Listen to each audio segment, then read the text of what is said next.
What do we have here? Wait, I gotta, shit, hold on. I gotta fucking tactical up. Because this is fucking Cold Steel, baby. And Cold Steel is all about tacticalness. So let me get my tactical gloves on. Then we can undo this sucker. This is one of the first kind of, more modernish knives that I ever got. Many years ago. It was new enough to where they had it like on their front rack at a gun show. Like it was a gun show, and they had Cold Steel was there as they had their own little booth there. And this was one of the 2 or 3, brand new models they had out, whatever year that was. I don't know. But I fell in love with this knife because it just looks so cool and so badass, like it's ready for war.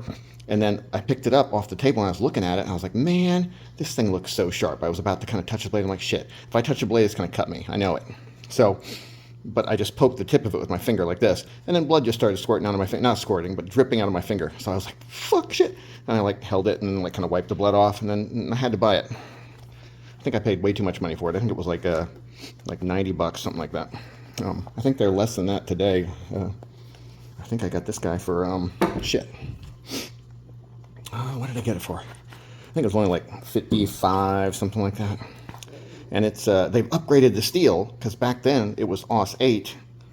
I think today their much more better modern version is, oh, look at that. It comes with I guess a left-handed clip. I'm not sure. Let's figure it out. It comes in AUS 10A. Much better. Is it really much better? I don't think it's that much better. Let's see. Can you reverse flick this guy? Nope. Maybe. Oh, I reverse flicked it. That's so freaking cool. I don't know if I can do it without the tactical gloves on. I think you have to have tactical gloves on to reverse flick it. Even with big fat gloves on and decent sized hands, I can still get a full grip even with these crazy guards at both ends. That is just a neat knife, man. It's just ready for war. Or chopping down trees or tanks or, whatever. Cold Steel, AUS 10A, made in Taiwan. So this is not a Chinese build. This is a Taiwan build. And it has their axis lock. Triad lock. And it's a super badass lock. And their, commercials for it, they put this part in a vise, right? And then they hang like 1,500 pounds of weights off of the handle to show you that their lock won't fail. So it's definitely a sturdy lock. I cut myself, man, I wonder if I still have that scar. I cut myself with my original one by letting the blade drop onto my finger. And I had a scar there for a long time. I think it might still be there. I think, let's see, where would it fall? If you hold it like this and let it fall, like this and let it fall, where does it go? Right about there. So that should be about where it was. I think maybe it was around that knuckle. Anyway, there was a scar I had there for years from that blade falling onto my finger because I unlocked it like this and it fell straight down onto me like that. So you don't want to do that. It was nasty. This one is not, okay, it drops. Yeah. And it's just brand new, so I think it'll get a little smoother. Big, thick blade with the little recurve part of the blade right there. Let's see, is it sharp? It doesn't feel as sharp as I remember my original one. Let's see. This little piece of foam bag. Okay, no, it's pretty sharp. I was wrong. Yeah, it's fairly sharp. Could it be a little sharper? Maybe. I forget. Is this thing thin behind the edge? It's got a big, tall, flat grind. So definitely, slicey in that regard. But no, it's not thin behind the edge. It's pretty thick behind the edge. And I think that's to give it sturdiness for chopping things and going through armor, stuff like that. It has the wave opener, so this thumb disc, I guess you would call it, works like this, obviously. You can open it, but it also works in the pocket. As you pull it, you put it in your pocket, and as you pull it out, this bit here catches on the inside of your pocket and opens it up. Let's see, could I show that somehow? All right, let's see if it works. There we go. So it catches and then comes right open and ready for action. This is kind of one of the crazier knives that Cold Steel has that's still kind of usable. I mean, it's big, it's heavy. How heavy is this guy? Do I have my scale here? Shit, I don't have my scale here. I can put the weight right above here. I'll just look it up online. But it's, you know, it's pretty heavy, let's say. This guy is kind of a heavy, full titanium build. This guy's definitely a couple ounces heavier, I think. So I bet it's a good 8 ounces. That's my bet on this guy. 8 ounces. So we'll see. Couldn't reverse flick it without the glove. There we go. Yes. Did it. So it's a usable knife, you know. It's a crazy knife. I mean, you don't want to pull this out in the office environment to, you know, open a bag of chips or something. But like the meme says, it's better than trying to use your 9mm to open a bag of chips. It's got, I think it's fiber reinforced nylon handles, or maybe just nylon. I'm not sure. They call it Grivery or something. And they are, and then it has stainless steel liners that are inset inside of that. My first one was kind of sharp on these edges right here, so I had to just run some sandpaper along the inside edge of all the way around. And this one doesn't seem quite as sharp though. Now, one thing, the pocket clip is up off of there a little bit. I'm not sure if I'm digging that. Almost seems like it's bent wrong. It's kind of weird. Look at that. That's definitely not the best. I think I need to take it off and rebend it. That's kind of not right at all. Kind of fucked up.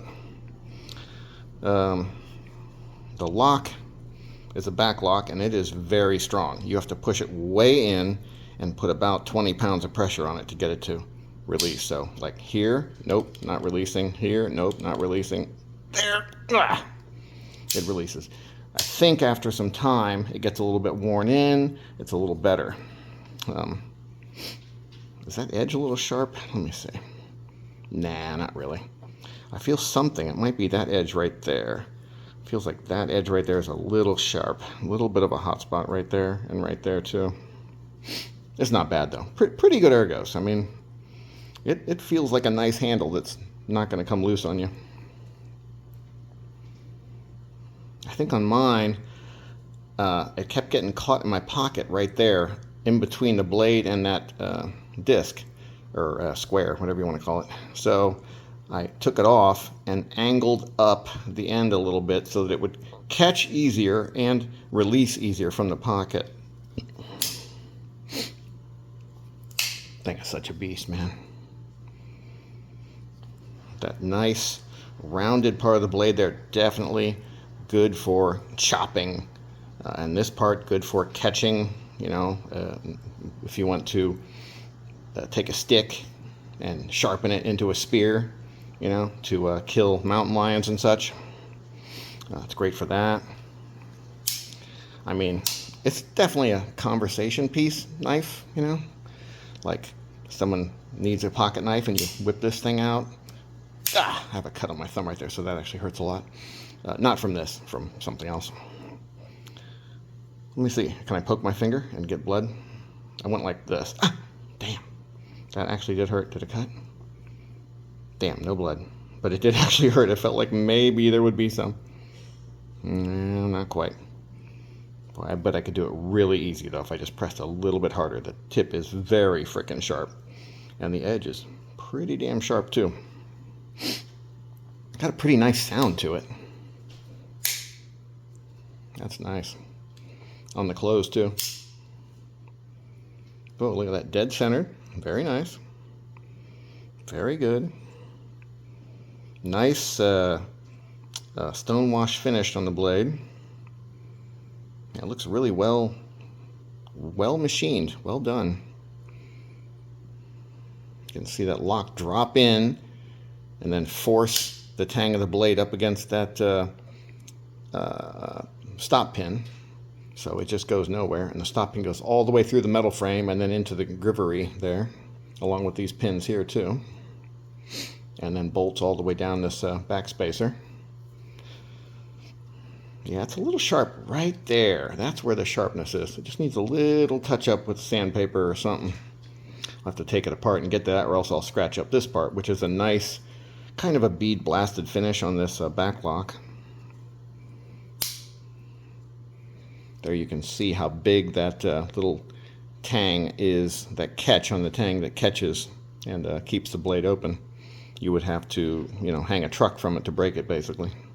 A weak spot on this, though, is this thing. I mean, it's a little screw through the blade to hold on this disc. I think if you're chopping something and accidentally hit that with something hard enough, that thing's going to break off of there, or strip out the screw or something like that. Anyway, we'll get this pocket clip fixed up right, and then we'll carry it around a little bit, impress the friends, fight off the ladies, and we'll let you know.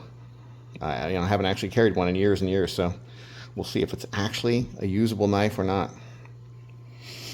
Cold Steel Spartan, the big boy, the big badass. I mean, they have much bigger knives. They have crazy giant knives that are just ridiculous, but this one is kind of like on the smaller side of crazy, but still a little crazy.